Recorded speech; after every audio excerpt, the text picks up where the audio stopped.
Page 79, exercice de compréhension 2.2, question numéro 2. Alors ici, on vous demande de résoudre le système d'équations suivant à l'aide de la méthode de Gauss. Et donc, on va chercher à prendre le système, le transformer en une matrice augmentée, et puis avec les opérations élémentaires, nous allons sur les lignes effectuer des manipulations pour transformer notre matrice augmentée en une matrice augmentée échelonnée. Et donc, on va trouver nos pivots, on va faire apparaître des zéros sous les pivots, et de cette façon-là, on va obtenir un système qui va être beaucoup plus simple, et on va pouvoir déterminer les valeurs de X, Y, Z et W. Et donc, avant de commencer, j'aimerais juste faire une petite remarque. Les mathématiciens ont une convention selon laquelle on place en ordre pas alphabétique les variables X, Y, Z et W. Donc, je sais que le W n'est pas la dernière lettre de l'alphabet, mais X, Y, Z sont dans l'ordre, donc l'ordre alphabétique. Et quand on a besoin d'une quatrième variable, on ajoute la W et on l'ajoute à la fin plutôt que de l'ajouter dans l'ordre normal. J'ai aucune idée pourquoi, et depuis le début de la nuit des temps des mathématiques, c'est comme ça qu'ils ont décidé de procéder. Alors, ne les placez pas en ordre alphabétique, sinon vous n'aurez jamais les mêmes réponses que le corps G. En fait, vous allez avoir les mêmes réponses, mais vous n'aurez pas du tout les mêmes démarches. Vos colonnes vont être inversées. Ceci étant dit, le système qui correspond, la matrice augmentée qui correspond à notre système est la suivante. Je vais venir écrire mes coefficients. Donc, je commence par mes X, 3. Ensuite, j'ai 0Y, moins un Z, moins un W, et j'ai un 4. Deuxième ligne, 0X, 1Y, 1Z, 1W, moins 2. J'ai 1X, 1Y, j'ai 0Z, moins 2W, 8 comme constante. Et finalement, qu'est-ce que j'ai? J'ai un 2, 3, 1, moins 1 et 6. Et là, avant de commencer, je vous en prie, vérifiez votre matrice 2 fois, 3 fois, même s'il faut, parce qu'il s'agit que vous ayez écrit un mauvais signe, un mauvais chiffre, ou que vous en ayez inversé 2. Tout le restant de vos calculs vont être mauvais. Donc, 3, 0, 1, 2, 0, 1, 1, 3, moins 1, 0, 1, moins 1, 1, moins 2, moins 1, 4, moins 2, 8 et 6. Alors, voilà, c'est fait. On peut commencer à échelonner notre matrice. Qu'est-ce que ça veut dire échelonner une matrice? Ça veut dire, premièrement, déterminer le premier pivot.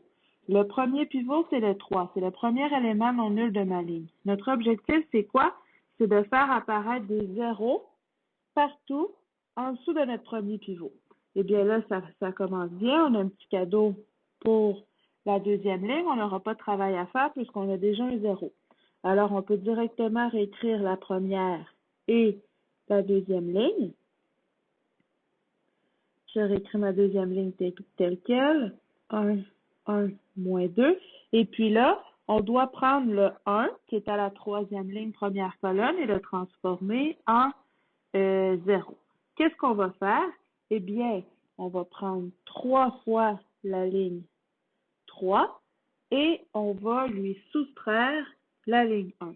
Et là, je sais que dans votre manuel, il rajoute une flèche pour dire que le résultat de ça s'en va dans la ligne 3. Moi, je trouve que c'est un peu lourd, donc vous n'avez pas besoin de l'écrire. Je l'enlève parce que 3 et 3 moins L1, ben, si je l'écris sur ma ligne numéro 3, je sais que le résultat s'en va dans la ligne numéro 3, donc pas besoin de l'ajouter. Cependant, je vous demande de l'écrire à côté de la troisième ligne pour pas qu'on se mélange. Alors, 3 fois L3 moins L1, qu'est-ce que ça va faire? 3 fois 1, 3 moins 3, 0. Et là, on fait ce processus-là pour tous les éléments. Donc là, je suis rendue à 1. 3 fois 1, 3 moins 0, ça fait 3. 3 fois 0 moins 1, ça fait 1.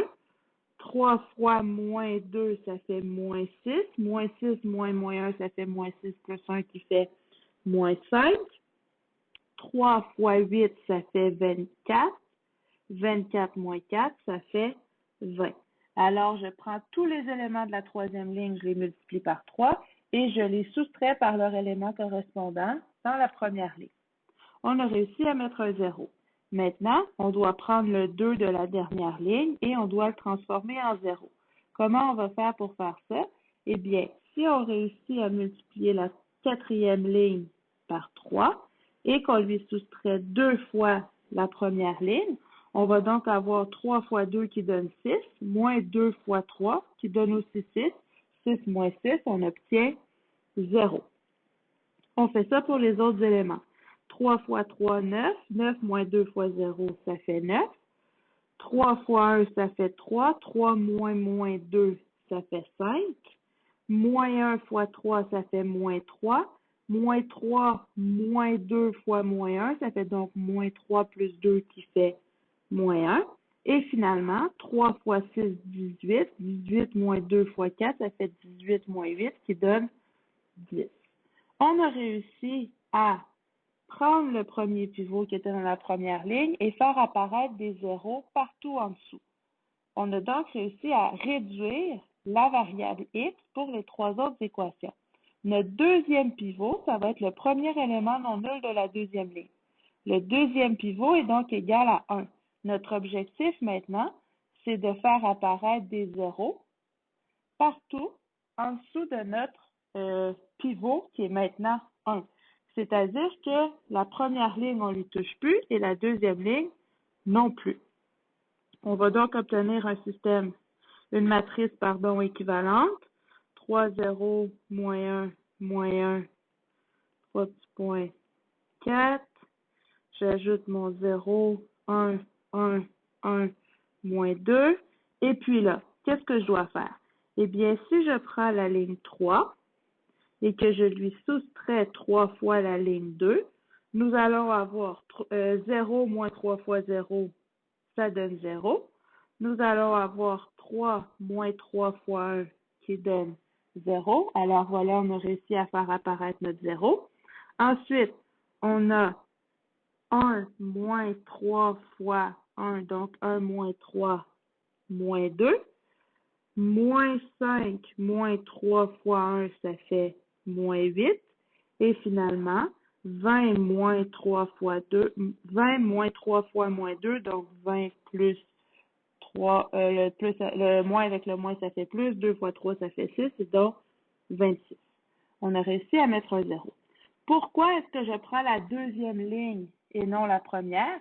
Si vous prenez la première ligne pour faire votre manipulation, eh bien le 3, qui est le premier pivot de notre matrice, va gâcher, entre guillemets, le 0 qu'on a fait apparaître dans la première colonne.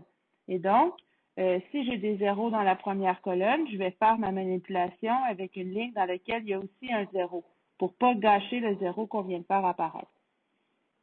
On a réussi à mettre un 0 à la troisième ligne, deuxième colonne. Maintenant, on va aller mettre un 0 à la quatrième ligne, deuxième colonne. On a un 9. Eh bien, si on prend la quatrième ligne et qu'on lui enlève 9 fois la deuxième ligne, 0 moins 9 fois 0, ça fait 0. Si on avait pris la première ligne, on aurait eu un problème parce qu'on aurait eu un 9 fois 3 ou un nombre réel fois 3 qui serait apparu. On aurait gâché notre 0. 9 moins 9, 0. 5 moins 9 fois 1, ça va faire moins 4. Ensuite, on a moins 1 moins 9 fois 1. Moins 1 moins 9, ça fait moins 10. Et on a 10 moins 9 fois moins 2. Moins 9 fois moins 2, ça fait plus 18. 10 plus 18 qui va donner 28. Et voilà, on a réussi à, le 3 lui a pas touché, on a réussi à prendre notre deuxième pivot, qui était 1, et faire apparaître des zéros partout en dessous.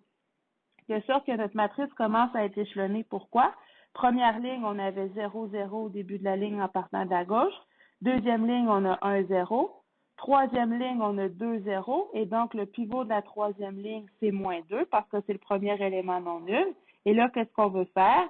En dessous du moins 2, je veux faire apparaître un 0 pour que le nombre de zéros dans la quatrième ligne augmente. Donc, il passe soit de 2 0, il passe de, en fait, 2 0 à 3 zéros, 4 zéros ou 5 zéros. Donc, je vous rappelle, pour que la matrice soit échelonnée, il faut que le nombre de zéros au début de chaque ligne augmente de ligne en ligne. On va donc obtenir une matrice équivalente à celle qu'on avait déjà en faisant une manipulation sur la quatrième ligne. Alors, les premières lignes, on n'y touche plus parce qu'on a nos pivots et on a fait apparaître nos zéros. Alors, je peux réécrire la première, la deuxième et la troisième ligne. 0, 0, moins 2, moins 8, 26. Et puis là, j'ai un moins 2 comme pivot et je vais me servir de la troisième ligne pour faire ma manipulation parce que si je me sers de la première ou de la deuxième, ben le 1 et le 3 qui sont en position de pivot vont gâcher les zéros qu'on a fait apparaître. Maintenant, j'ai moins 4 et je veux me servir d'un moins 2. Eh bien, si je prends la quatrième ligne et que je lui soustrais 2 fois la troisième, on va avoir des zéros, ça ne change pas, mais on va avoir moins 4, moins 2 fois moins 2, moins fois moins, ça fait plus, 2 fois 2, ça fait 4, et donc moins 4 plus 4, on obtient le zéro qu'on voulait. Je refais la même chose avec le moins 10. Moins 10, moins 2 fois moins 8, ça fait donc moins 10 plus 16 qui fait 6. Et finalement, 28, qu'est-ce que j'ai? J'ai 28 moins 2 fois 26. 2 fois 26, on est à 52. 28 moins 52, on va avoir moins 24. Regardons ce qu'on a obtenu. Un pivot 3 sur lequel il n'y a que des zéros, un 1 sur lequel il n'y a que des zéros, un 2 sur lequel il n'y a que des zéros, et puis dans la dernière ligne, on a obtenu notre pivot qui est égal à 6. Est-ce que c'est vrai que le nombre de zéros au début de chaque ligne augmente de ligne en ligne? Oui. On en avait 0. Ensuite, on en a eu 1, on en a eu 2 et finalement, on en a eu 3. Et donc, on a réussi à échelonner notre matrice. Et si vous portez attention, vous allez voir que la matrice échelonnée, à quoi elle ressemble? Eh bien, elle va avoir une espèce de forme d'escalier. Et donc, on va toujours avoir une espèce d'escalier de zéro qui va apparaître dans le coin en bas à gauche. Maintenant, à quoi ça nous a servi de faire ça? Eh bien là, on va faire la deuxième partie de la technique de Gauss, c'est-à-dire que là, on a réussi à l'aide des méthodes élémentaires à échelonner notre matrice. Maintenant, on va faire ce qu'on appelle la substitution inverse. Qu'est-ce que c'est la substitution inverse? Substitution inverse. Eh bien, on va se servir des résultats de notre matrice échelonnée pour identifier nos variables x, y, z et w. De la quatrième ligne, qu'est-ce qu'on peut conclure? On a 0x plus 0y plus 0z plus 6w qui est égal à moins 24. Et donc, A divisé par 6, qu'est-ce qu'on obtient? Que w est égal à moins 4. Alors voilà, on trouve aisément la première valeur de notre variable. De L3, qu'est-ce qu'on va faire? Eh bien, on va prendre 0x plus 0y plus moins 2z moins 8w. Eh bien, le w, on vient de dire que c'était moins 4, égal à 26. Qu'est-ce que ça va donner? Ça va donner moins 2z, moins 8 fois moins 4, ça va faire 32. Ensuite, 26 moins 32, qu'est-ce que je vais avoir? Je vais avoir moins 6. De sorte que, en divisant par moins 2 de chaque côté, moins 6 divisé par moins 2 va me donner z est égal à 3. J'ai, à partir de L4, obtenu mon W, à partir de L3, obtenu mon Z. Qu'est-ce qu'on fait? On s'en vient dans L2, et c'est pour ça qu'on appelle ça la substitution inverse. Donc, à partir de maintenant, on part vers le bas, et on remonte pour déterminer, en ordre inverse, W, Z, Y et X. De L2, nous avons que 0x plus Y plus Z qui vaut 3 plus W qui vaut moins 4 égale à moins 2. Eh bien, 3 moins 4, ça fait moins 1. Je prends mon moins 1, j'envoie plus 1 de l'autre côté. Moins 2 plus 1, ça va faire moins 1. Et voilà, Y est égal à moins 1. Et donc, ça devient très facile d'isoler nos variables. Et finalement, L1, on a 3x plus 0y moins z, je vous rappelle que z vaut 3, moins w, moins, faites attention pour ne pas vous faire avoir, égale à 4. Qu'est-ce qu'on a? 3x moins 3 moins, ça fait moins 3 plus 4 qui fait 1. 4, je prends le 1, je l'envoie à l'autre côté, ça fait 3. Et donc, en divisant par 3 par et d'autre, j'obtiens x égale 1. D'où, qu'est-ce qu'on peut conclure? Que l'ensemble solution du système d'équation va être le quadruplet x, y, z, w qui a comme valeur 1, moins 1, 3 et moins 4. Et donc, voici un premier exemple sur la résolution d'un système d'équation à l'aide de Gauss.